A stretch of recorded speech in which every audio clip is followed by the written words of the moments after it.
Hello everyone, welcome to jobs files in Kannada.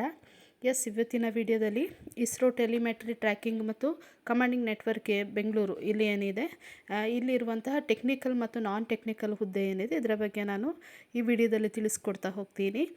ಅದಕ್ಕಿಂತ ಮೊದಲು ಯಾರೆಲ್ಲ ನನ್ನ ಚಾನಲ್ನ ಸಬ್ಸ್ಕ್ರೈಬ್ ಮಾಡ್ಕೊಳ್ಳಿಲ್ವೋ ಸಬ್ಸ್ಕ್ರೈಬ್ ಮಾಡ್ಕೊಳ್ಳಿ ಮತ್ತು ಪಕ್ಕದಲ್ಲಿರುವಂತಹ ಬೆಲ್ ಐಕಾನ್ ಏನಿದೆ ಇದರ ಮೇಲೆ ಕ್ಲಿಕ್ ಮಾಡಿ. ಇದರಿಂದ ನಾನು ಅಪ್ಡೇಟ್ ಮಾಡುವಂಥ ಜಾಬ್ನ ನೋಟಿಫಿಕೇಷನ್ ಮೊದಲು ನಿಮಗೆ ತಲುಪುತ್ತೆ ಅಂತ ಹೇಳ್ತಾ, ಇಸ್ರೋ ಟೆಲಿಮೆಟ್ರಿ ಟ್ರ್ಯಾಕಿಂಗ್ ಮತ್ತು ಕಮಾಂಡಿಂಗ್ ನೆಟ್ವರ್ಕ್ ಏನಿದೆ ಇಲ್ಲಿ ಟೆಕ್ನಿಕಲ್ ಮತ್ತು ನಾನ್ ಟೆಕ್ನಿಕಲ್ ಪೋಸ್ಟು ಕಾಲ್ ಮಾಡಿದ್ದಾರೆ. ಅಂದರೆ ತಾಂತ್ರಿಕ ಸಹಾಯಕ ಇರ್ಬೋದು, ವೈಜ್ಞಾನಿಕ ಸಹಾಯಕ ಅಂದರೆ scientific assistant, library assistant, technician B and draughtsman B and cook A ಈ ಪೋಸ್ಟಿಗೆ ಅರ್ಜಿಯನ್ನು ಕರೆದಿರುವಂಥದ್ದು. ಇದು ಉದ್ಯೋಗದ ಸ್ಥಳ ನೋಡೋದಾದರೆ ಇದು ಬೆಂಗಳೂರು ಮತ್ತು ಬೇರೆ ಯಾವುದೇ ಭಾಗದಲ್ಲೂ ಕೂಡ ನಿಮ್ಮನ್ನು ಅಂದರೆ ನೀವು ಆಯ್ಕೆ ಆದರೆ ಅಲ್ಲಿ ಕೆಲಸ ಮಾಡಲಿಕ್ಕೆ ನಿಮಗೆ ನಿಯೋಜನೆ ಮಾಡ್ಬೋದು ಅಂತ ಹೇಳಿದ್ದಾರೆ. ಇನ್ನು ಹುದ್ದೆ ಬಗ್ಗೆ ವಿವರವಾಗಿ ನೋಡೋದಾದರೆ ಟೆಕ್ನಿಷಿಯನ್ ಬಿ ಹುದ್ದೆಯಾಗಿರುತ್ತೆ, ತಂತ್ರಜ್ಞ.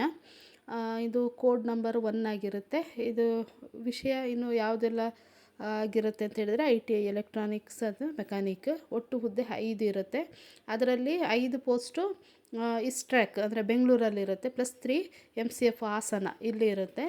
ಇನ್ನು ಕ್ವಾಲಿಫಿಕೇಷನ್ ನೋಡೋದಾದರೆ SSLC ಅಥವಾ SSC ಮೆಟ್ರಿಕ್ಯುಲೇಷನ್ ಪಾಸಾಗಿರಬೇಕು ಅಥವಾ NCVT ಮಾನ್ಯತೆ ಪಡೆದಿರುವಂತಹ ITI ಎಲೆಕ್ಟ್ರಾನಿಕ್ ಮೆಕ್ಯಾನಿಕ್ ಅಥವಾ ಎಲೆಕ್ಟ್ರಾನಿಕ್ ಸಿಸ್ಟಮ್ ಅಥವಾ mechanical technician power electronic system and mechanic consumer electronic appliances ಅಥವಾ ಎಲೆಕ್ಟ್ರಾನಿಕ್ ಇಂಡಸ್ಟ್ರಿಯಲ್ ಎಲೆಕ್ಟ್ರಾನಿಕ್ಸ್ ಟ್ರೇಡ್ನಲ್ಲಿ ನೀವು ಪ್ರಮಾಣ ಪತ್ರವನ್ನು ಪಡ್ಕೊಂಡಿರಬೇಕಾಗತ್ತೆ.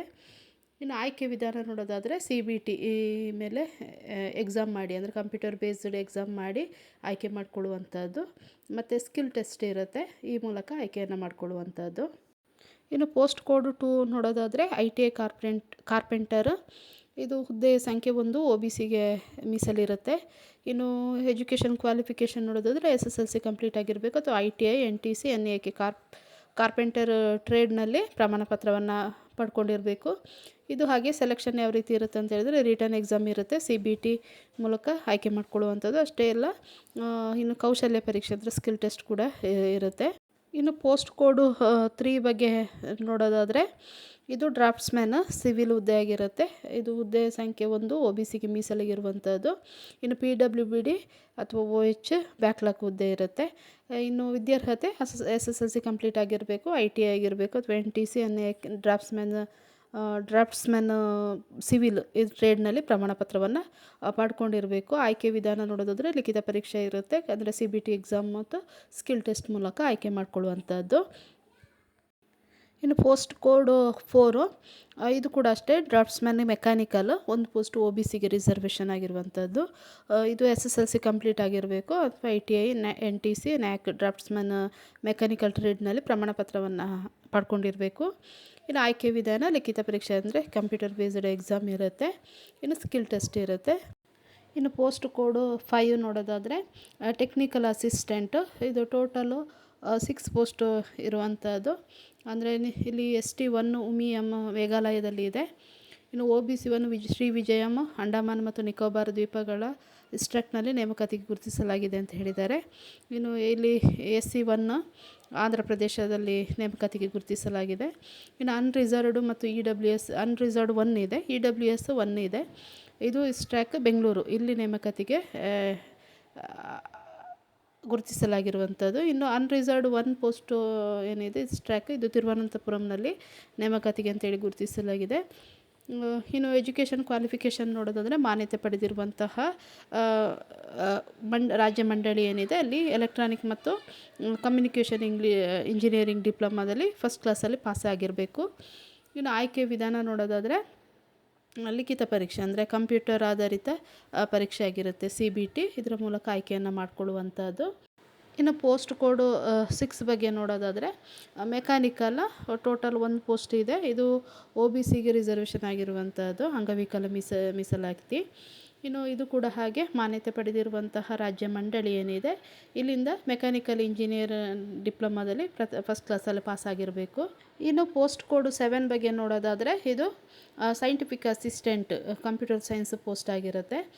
ಇಲ್ಲಿ ಟೋಟಲು 4 ಪೋಸ್ಟ್ ಇದೆ. ಅದರಲ್ಲಿ OBC 2, EWS 1 ಮತ್ತು ಅನ್ರಿಸರ್ವ್ಡ್ 1 ಪೋಸ್ಟಿಗೆ ಕಾಲಾಗಿರುವಂಥ. ಅದರಲ್ಲಿ ಒಂದು PWBD HH ಕಿವಿ ಅಥವಾ ಶ್ರವಣದೋಷ ಅಭ್ಯರ್ಥಿಗಳಿಗೆ ಮೀಸಲಾಗಿರುವಂಥದ್ದು.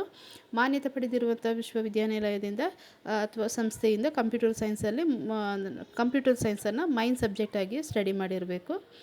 ಅಂದರೆ ಪ್ರಥಮ ದರ್ಜೆಯಲ್ಲಿ BScಲಿ ಪಾಸಾಗಿರಬೇಕು. ಇನ್ನು ಲಿಖಿತ ಪರೀಕ್ಷೆ ಇರುತ್ತೆ. CBT ಎಕ್ಸಾಮ್ ಮೂಲಕ ಆ್ಯಂಡ್ ಸ್ಕಿಲ್ ಟೆಸ್ಟ್ ಮೂಲಕ ಆಯ್ಕೆಯನ್ನು ಮಾಡಿಕೊಳ್ಳುವಂಥದ್ದು. ಪೋಸ್ಟ್ ಕೋಡು 8. ಇದು ಕೂಡ ಹಾಗೆ ಸೈಂಟಿಫಿಕ್ ಅಸಿಸ್ಟೆಂಟ್ BSc ಗಣಿತ ಅಂದರೆ ಮ್ಯಾಥಮೆಟಿಕ್ಸಲ್ಲಿ ಇರುವಂಥದ್ದು. 1 ಪೋಸ್ಟ್ ಖಾಲಿ ಇದೆ, ಅದು ಅನ್ರಿಸರ್ವ್ಡು. ಇದು ಕೂಡ ಹಾಗೆ ಮಾನ್ಯತೆ ಪಡೆದಿರುವಂಥ ವಿಶ್ವವಿದ್ಯಾನಿಲಯದಿಂದ ಮ್ಯಾಥಮೆಟಿಕನ್ನು ಮೈನ್ ಸಬ್ಜೆಕ್ಟಾಗಿ ಸ್ಟಡಿ ಮಾಡಿರಬೇಕು BScಯಲ್ಲಿ ಮತ್ತು ಫಸ್ಟ್ ಕ್ಲಾಸಾಗಿ ಪಾಸಾಗಿರಬೇಕು. ಇನ್ನು ಲಿಖಿತ ಪರೀಕ್ಷೆ ಇರುತ್ತೆ, ಕಂಪ್ಯೂಟರ್ ಆಧಾರಿತ ಪರೀಕ್ಷೆ ಇರುತ್ತೆ. ಇನ್ನು ಪೋಸ್ಟ್ ಕೋಡು 9. ಗ್ರಂಥಾಲಯ ಸಹಾಯಕ ಅಂದರೆ ಅಂದರೆ ಲೈಬ್ರರಿ ಅಸಿಸ್ಟೆಂಟ್ ಹುದ್ದೆಗಳ ಸಂಖ್ಯೆ 1 ಇರೋದು. ಇದು ಮೀಸಲಾತಿ OBCಗೆ ಇರುವಂಥದ್ದು. ಇನ್ನು ವಿದ್ಯಾರ್ಹತೆ ನೋಡೋದಾದರೆ ಮಾನ್ಯತೆ ಪಡೆದಿರುವಂಥ ವಿಶ್ವವಿದ್ಯಾನಿಲಯ ಅಥವಾ ಸಂಸ್ಥೆಯಿಂದ ಪ್ರಥಮ ದರ್ಜೆಯಲ್ಲಿ ಪದವಿ ಅಂದರೆ ಗ್ರಂಥಾಲಯ ವಿಜ್ಞಾನದಲ್ಲಿ ಪದವಿ ಅಥವಾ ಗ್ರಂಥಾಲಯ ಮತ್ತು ಮಾಹಿತಿ ವಿಜ್ಞಾನದಲ್ಲಿ ಪ್ರಥಮ ದರ್ಜೆಯಲ್ಲಿ ಸ್ನಾತಕೋತ್ತರ ಪದವಿ ಅಥವಾ ಸಮಾನ ಅರ್ಹತೆಯನ್ನು ಹೊಂದಿರಬೇಕು. ಇನ್ನು ಆಯ್ಕೆ ವಿಧಾನ ನೋಡೋದಾದರೆ ಲಿಖಿತ ಪರೀಕ್ಷೆ ಇರುತ್ತೆ ಮತ್ತು CBT ಎಕ್ಸಾಮು ಅಥವಾ ಕೌಶಲ್ಯ ಪರೀಕ್ಷೆ ಅಂದರೆ ಕಂಪ್ಯೂಟರ್ ನಾಲೆಜ್ ಬಗ್ಗೆ ಎಕ್ಸಾಮ್ ಇರುತ್ತೆ. ಈ ಮೂಲಕ ಆಯ್ಕೆ ಮಾಡಿಕೊಳ್ಳುವಂಥದ್ದು. ಇನ್ನು ಪೋಸ್ಟ್ ನಂಬರ್ 10 ಕುಕ್ಕು ಇದು 1 ಪೋಸ್ಟ್ ಖಾಲಿ ಇರುವಂಥದ್ದು ಬೆಂಗಳೂರಲ್ಲಿ ಮತ್ತು ಇನ್ನೊಂದು ಹಾಸನದಲ್ಲಿ ಇದೆ. 2 ಪೋಸ್ಟ್ ಖಾಲಿ ಇರುವಂಥದ್ದು. ಇದು ಕೂಡ ಹಾಗೆ SSLC ಕಂಪ್ಲೀಟ್ ಆಗಿರಬೇಕು. ಲಿಖಿತ ಪರೀಕ್ಷೆ ಇರುತ್ತೆ. ಈ ಮೂಲಕ ಆಯ್ಕೆಯನ್ನು ಮಾಡಿಕೊಳ್ಳುವಂಥದ್ದು. ಇದಿಷ್ಟು ಪೋಸ್ಟ್ ಖಾಲಿ ಇರುವಂಥದ್ದು. ನಾನಿಲ್ಲಿ ನೋಟಿಫಿಕೇಷನ್ನ ಡೀಟೇಲಾಗಿ ಹೇಳಲಿಕ್ಕೆ ಹೋಗ್ತಾ ಇಲ್ಲ. ಮೈನ್ ಪೋಸ್ಟ್ ಬಗ್ಗೆ ಏನಿದೆ ಮತ್ತು ಕ್ವಾಲಿಫಿಕೇಷನ್ ಏನೇ ಇರಬೇಕು ಇದರ ಬಗ್ಗೆ ಮಾತ್ರ ನಾನು ಡೀಟೇಲಾಗಿ ಹೇಳ್ತಾ ಇದ್ದೀನಿ. ನೀವು ಅಪ್ಲಿಕೇಶನ್ ಹಾಕಲಿಕ್ಕಿಂತ ಮುಂಚಿತವಾಗಿ ನೋಟಿಫಿಕೇಷನ್ ಏನಿದೆ ಅದನ್ನು ಡೀಟೇಲ್ಡಾಗಿ ಓದ್ಕೊಳ್ಳಿ. ಇದರ ಲಿಂಕ್ ಏನಿದೆ, ನೋಟಿಫಿಕೇಷನ್ ಲಿಂಕ್ ಇರ್ಬೋದು ಅಥವಾ ಅಪ್ಲಿಕೇಶನ್ ಹಾಕುವಂಥ ಲಿಂಕನ್ನು ನಾನು ಡಿಸ್ಕ್ರಿಪ್ಷನಲ್ಲಿ ಕೊಟ್ಟಿರ್ತೀನಿ, ಚೆಕ್ ಮಾಡ್ಕೊಳ್ಳಿ. ಅಪ್ಲಿಕೇಶನ್ ಹಾಕಲಿಕ್ಕಿಂತ ಮುಂಚೆ ನೀಟಾಗಿ ಓದ್ಕೊಂಡು ಆಮೇಲೆ ಅಪ್ಲಿಕೇಶನನ್ನು ಹಾಕಿ.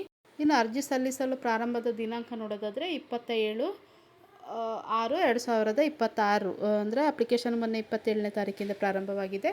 ಜುಲೈ 20ನೇ ತಾರೀಕಿನ ತನಕ ಅಪ್ಲಿಕೇಶನ್ ಹಾಕಲಿಕ್ಕೆ ಲಾಸ್ಟ್ ಡೇಟ್ ಆಗಿರುತ್ತೆ. ಅದರೊಳಗಡೆ ನೀವು ಅಪ್ಲಿಕೇಶನನ್ನು ಹಾಕ್ಬೋದು. ಇವತ್ತಿನ ವಿಡಿಯೋದಲ್ಲಿ ನಾನು ಇಸ್ರೋದ ಟೆಲಿಮೆಟ್ರಿ ಟ್ರ್ಯಾಕಿಂಗ್ ಮತ್ತು ಕಮಾಂಡ್ ನೆಟ್ವರ್ಕ್ ಏನಿದೆ ಇಲ್ಲಿರುವಂತಹ ಟೆಕ್ನಿಕಲ್ ಮತ್ತು ನಾನ್ ಟೆಕ್ನಿಕಲ್ ಹುದ್ದೆ ಬಗ್ಗೆ ಸಂಪೂರ್ಣವಾದ ಮಾಹಿತಿಯನ್ನು ತಿಳಿಸ್ಕೊಟ್ಟಿದ್ದೀನಿ. ಇದರ ಲಿಂಕ್ ಏನಿದೆ ಇದನ್ನು ಡಿಸ್ಕ್ರಿಪ್ಷನಲ್ಲಿ ಕೊಟ್ಟಿರ್ತೀನಿ, ಚೆಕ್ ಮಾಡ್ಕೊಳ್ಳಿ. ಈ ವಿಡಿಯೋ ನಿಮ್ಗೆ ಇಷ್ಟ ಆಗಿದ್ದರೆ ಒಂದು ಲೈಕ್ ಕೊಡಿ. ಹಾಗೆ ಈ ವಿಡಿಯೋನ ಶೇರ್ ಮಾಡಿ, ಯಾರಿಗೆ ಅಗತ್ಯ ಇದೆಯೋ ಅವರಿಗೆ ಶೇರ್ ಮಾಡಿಕೊಡಿ. ಅಷ್ಟೇ ಅಲ್ಲ, ಚಾನಲ್ನ ಸಬ್ಸ್ಕ್ರೈಬ್ ಮಾಡ್ಕೊಳ್ಳೋದನ್ನು ಕೂಡ ಮರಿಬೇಡಿ. Thank you for watching.